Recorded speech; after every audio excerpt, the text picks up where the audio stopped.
নমস্কাৰ চাবিদসকল চৰকাৰী কৰ্মচাৰী আৰু পেঞ্চনাৰসকলৰ 18 মাহ দিয়ে এৰিয়াৰ সম্পৰ্কে আপোনাৰ 10ম দৰমহা আয়োগ প্ৰৱৰ্তন সম্পৰ্কে আপোনালোকৰ ফিটমেণ্ট ফেক্টৰ বৃদ্ধি সম্বন্ধে আনহাতে আপোনালোকৰ দৰমহা আৰু পেঞ্চন বৃদ্ধিৰ সম্বন্ধীয় খবৰৰ লগতে ফেব্ৰুৱাৰী মাহৰ পেঞ্চন সম্বন্ধে ভালেকেইটা গুৰুত্বপূৰ্ণ খবৰ প্ৰকাশ পাইছে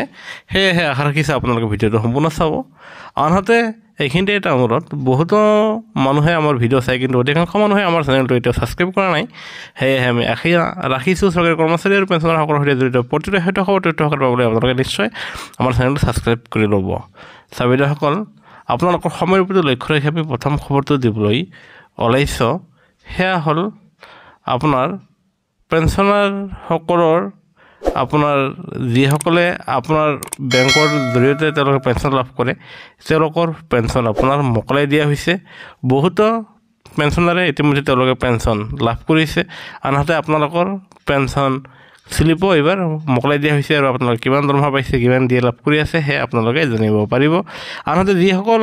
পেঞ্চনভোগীয়ে পেঞ্চন লাভ কৰা নাই যিকোনো মুহূৰ্তত আপোনালোকৰ পেঞ্চন সোমাব আপোনালোকে এয়া পেঞ্চনক লৈ কোনো আপোনাৰ চিন্তা কৰিব নালাগে আনহাতে যিসকল আপোনাৰ ডিফেন্সৰ পেঞ্চনভোগী স্পাৰ্ছৰ জৰিয়তে পেঞ্চন লাভ কৰে আপোনালোকৰ পেঞ্চন 29 ফেব্ৰুৱাৰীৰ ভিতৰত আপোনালোকৰ একাউণ্টত সোমাই দিয়া হ'ব আৰু সেয়েহে এইখিনিতে আপোনাৰ স্পাৰ্ছৰ পেঞ্চনাৰসকললৈ এটা অনুৰোধ বহুতো স্পাৰ্ছৰ পেঞ্চনাৰে তেওঁলোকে ইতিমধ্যে লাইফ চাৰ্টিফিকেট আপডেট দিছে কিন্তু তেওঁলোকৰ যি ষ্টেটাছ লাইফ চাৰ্টিফিকেট ষ্টেটাছত আপোনাৰ আপডেট আপোনাৰ 2023 বুলি দেখাই আছে সেয়েহে যিসকল ছাৰ্ভেইডৰ স্পাৰ্ছত লাইফ চাৰ্টিফিকেট শেহতীয়াকৈ আপডেট 2023 বুলি দেখাই আছে তেওঁলোকে পুনৰাই লাইফ চাৰ্টিফিকেটসমূহ ছাবমিট কৰিব লাগিব অন্যথা তেওঁলোকৰ দৰমহা বন্ধ হৈ যাব এতিয়া আমি আপোনালোকৰ সৈতে আন এক শেহতীয়া খবৰ দিবলৈ ওলাইছোঁ এয়া চাওক এক শেহতীয়া খবৰ য'ত আপোনাৰ এখন জাননী প্ৰকাশ পাইছে আপোনাৰ office of the principal accountant general অসমৰ তৰফৰ ফালৰ পৰা আৰু য'ত কোৱা হৈছে যে আপোনাৰ যি আপোনাৰ পুৰণি পেঞ্চনৰ অধীনৰ চৰকাৰী কৰ্মচাৰীসকল যিহেতু আপোনাৰ OPS লাভ কৰি আছে তেওঁলোকে এতিয়াৰ পৰা মোবাইলতে তেওঁলোকৰ GPFৰ নামত কিমান টকা জমা হ'লে সুদমূৰে তেওঁলোকে কিমান টকা লাভ কৰিলে তেওঁলোকে কিমান টকা লাভ কৰিব বছৰৰ পিছত সেই GPFৰ কৰ্মচাৰীসকলে তেওঁলোকে এটা মোবাইল এপ্লিকেশ্যনত তেওঁলোকৰ টকাসমূহ চাব পাৰিব আৰু এয়া চাওক যাৰ ফলত আপোনাৰ 1 লাখতকৈ অধিক যি অসমৰ চৰকাৰী কৰ্মচাৰী GPFৰ অধীনত আছে তেওঁলোকৰ পৰা মাত্ৰ 26,000 কৰ্মচাৰীৰহে তেওঁলোকৰ ডাটাসমূহ লগতে মোবাইল নম্বৰ আপডেট হৈছে সেয়েহে GPFৰ অধীনৰ চৰকাৰী কৰ্মচাৰীসকলৰ মোবাইল নম্বৰ কৰ্মচাৰীৰ নাম GPFৰ ইমেইল নম্বৰ আৰু মোবাইল নম্বৰ যাতে বিভাগীয় পৰ্টেলত আপলোড কৰে যাতে তেওঁলোকে তেওঁলোকৰ কিমান টকা হ'লে কিমান টকা সোমালে সুদমূলে কিমান টকা হ'লে সকলোবোৰ তথ্য যাতে তেওঁলোকে মোবাইল এপ্লিকেশ্যনৰ ভিতৰতে লাভ কৰিবলৈ সক্ষম হয় আৰু সেয়েহে বাকী যিসকল ছাৰ্ভেইডৰ সেয়া মোবাইল নম্বৰ ইমেইল নম্বৰ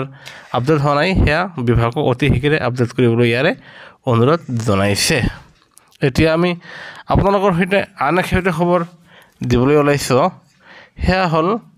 আপোনাৰ 8ম দৰমহা আয়োগ প্ৰৱৰ্তন সম্পৰ্কে হয়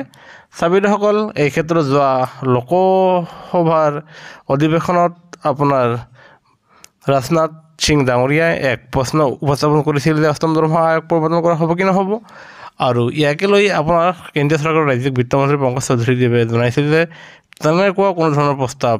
গ্ৰহণ কৰা নাই আনহাতে আচলতে যদিহে 8ম দৰমহা আয়োগ প্ৰৱৰ্তন কৰা নহয় তেনেহ'লে কেন্দ্ৰীয় চৰকাৰে 7ম দৰমহা আয়োগৰ অধীনত আপোনালোকৰ দৰমহা বৃদ্ধিৰ পূৰ্ণ সম্ভাৱনা আছে এই ক্ষেত্ৰত আমি পোৱা বিশেষ শেহতীয়া খবৰ অনুসৰি 7ম দৰমহা আয়োগৰ অধীনত আপোনালোকৰ ফিটমেণ্ট ফেক্টৰ বৃদ্ধি কৰাৰ সম্ভাৱনা আছে আৰু আপোনালোকৰ ফিটমেণ্ট ফেক্টৰ বৃদ্ধি কৰি সেই অনুপাতে আপোনালোকৰ দৰমহা বঢ়াই দিয়া হ'ব আৰু নিশ্চয় কৰ্মচাৰীসকলে আপোনালোকৰ কাৰণে বিকল্প এটা ৰাস্তা তেওঁলোকে বাছি উলিয়াব এতিয়া আন এক শেহতীয়া খবৰ সেয়া হ'ল আপোনাৰ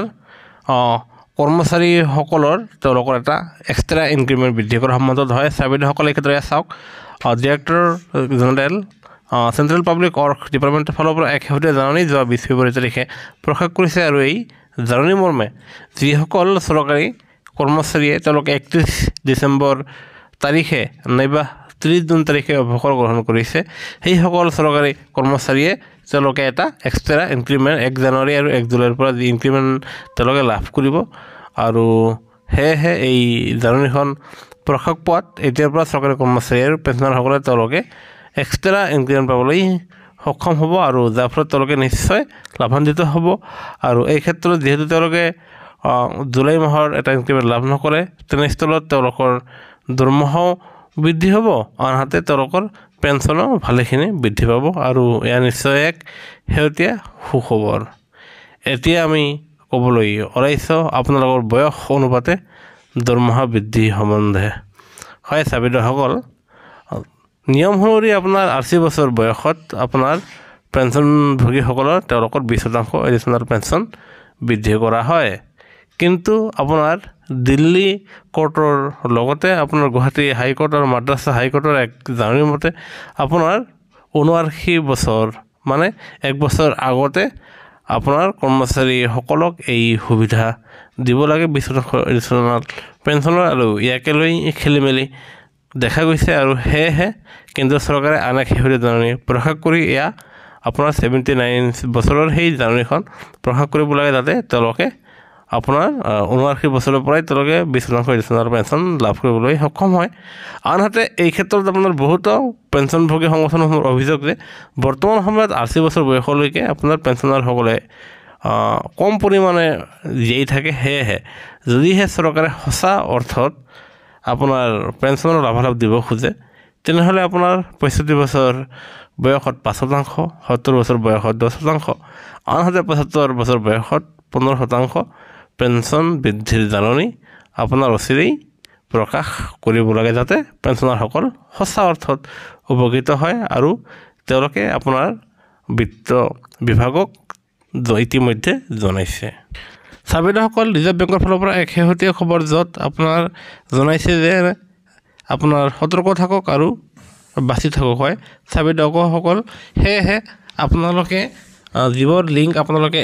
নাজানে অজ্ঞাত লিংকৰ পৰা আপোনালোকে সাৱধানতা অৱলম্বন কৰক আৰু সেয়েহে এতিয়াৰ পৰা যদিহে অজ্ঞাত লিংকৰ পৰা আপোনালোকলৈ SMS নাইবা ইমেইল আহে সেয়া আপোনালোকে পোনপ্ৰথমে ডিলিট কৰক আৰু দ্বিতীয়তে আপোনালোকে সেই অজ্ঞাত ইমেইল ID আৰু লিংকত আপোনালোকে ক্লিক নকৰিব আনহাতে আপোনালোকক যদিহে আপোনাৰ বিত্তীয় টকা পইচা সম্বন্ধীয় কিবা বিৱৰণ বিচাৰে সেয়া আপোনালোকে কেতিয়াও নিদিব লগতে আপোনালোকে সামাজিক মাধ্যমত আপোনালোকৰ ব্যক্তিগত বেংক বিৱৰণ সেয়া আপোনালোকে কেতিয়াও উপলব্ধ নকৰিব অন্যথা আপোনালোকে প্ৰবঞ্চনাৰ চক্ৰৰ বলি হ'ব পাৰে বুলি এয়া RBI জনাইছে যাৰ ফলত আপোনালোকৰ অজ্ঞাত লিংকৰ মেছেজ আৰু SMS ইমেইল আপোনালোকে লগালগ ডিলিট কৰি দিব আপোনাৰ বেংক সম্বন্ধীয় তথ্য পাতি কেতিয়াও নিদিব আপোনাৰ OTP কেতিয়াও শ্বেয়াৰ নকৰিব এতিয়া আমি ক'বলৈ ওলাইছোঁ চৰকাৰী কৰ্মচাৰী আৰু পেঞ্চনাৰসকলৰ 50% মৰুগীয়া বানচ আৰু 18 মাহৰ দিয়ে বকে এৰিয়াৰ সম্বন্ধে হয় চাবিদাৰসকল এই ক্ষেত্ৰত আমি ক'বলৈ ওলাইছোঁ যে আপোনাৰ অহা মাৰ্চ মাহৰ আপোনাৰ কেবিনেট বৈঠক আছে আৰু সেই বৈঠকতে কৰ্মচাৰী আৰু পেঞ্চনাৰসকলৰ তেওঁলোকে যি বাছাই আছে তেওঁলোকৰ 18 মাহৰ দিয়ে এৰিয়াৰৰ লগতে তেওঁলোকৰ 50% দিয়েৰ সেই তাৰ ওপৰত আপোনাৰ সিদ্ধান্ত লোৱা হ'ব যাৰ ফলত আপোনালোকৰ 50% মৰুগীয়া বানচৰ জাননীখন আপোনালোকে 10-12 তাৰিখৰ ভিতৰত লাভ কৰিব আৰু আনহাতে কেন্দ্ৰীয় চৰকাৰৰ অধীনৰ চৰকাৰী কৰ্মচাৰীসকলে তেওঁলোকে মাৰ্চ মাহতে তেওঁলোকে বৰ্ধিত দৰমহা আৰু পেঞ্চনৰ লগতে 2 মাহৰ তেওঁলোকে এৰিয়াৰ পাবলৈ সক্ষম হ'ব আনহাতে অসম চৰকাৰৰ অধীনৰ চৰকাৰী কৰ্মচাৰী আৰু পেঞ্চনাৰসকলে তেওঁলোকে এপ্ৰিল মাহত তেওঁলোকৰ দৰমহা আৰু পেঞ্চন বৃদ্ধি হ'ব আনহাতে জানুৱাৰী ফেব্ৰুৱাৰী আৰু মাৰ্চ এই 3 মাহৰ তেওঁলোকে এৰিয়াৰ তেওঁলোকে এটা কিস্তিত লাভ কৰিব আৰু লগতে 46% দিয়ে হোৱাৰ ফলত আপোনালোকৰ যি ডিচেম্বৰ মাহত অসম চৰকাৰৰ 5 মাহৰ আপোনালোকৰ দিয়ে পাবলগীয়া আছিলে তাৰ আধা টকা আপোনালোকে ইতিমধ্যে লাভ কৰিছে সেয়েহে বাকী আধা টকাখিনিও আপোনালোকে এপ্ৰিল মাহত আপোনালোকৰ পুৰণা আধা এৰিয়াৰখিনিও লাভ কৰিবলৈ সক্ষম হ'ব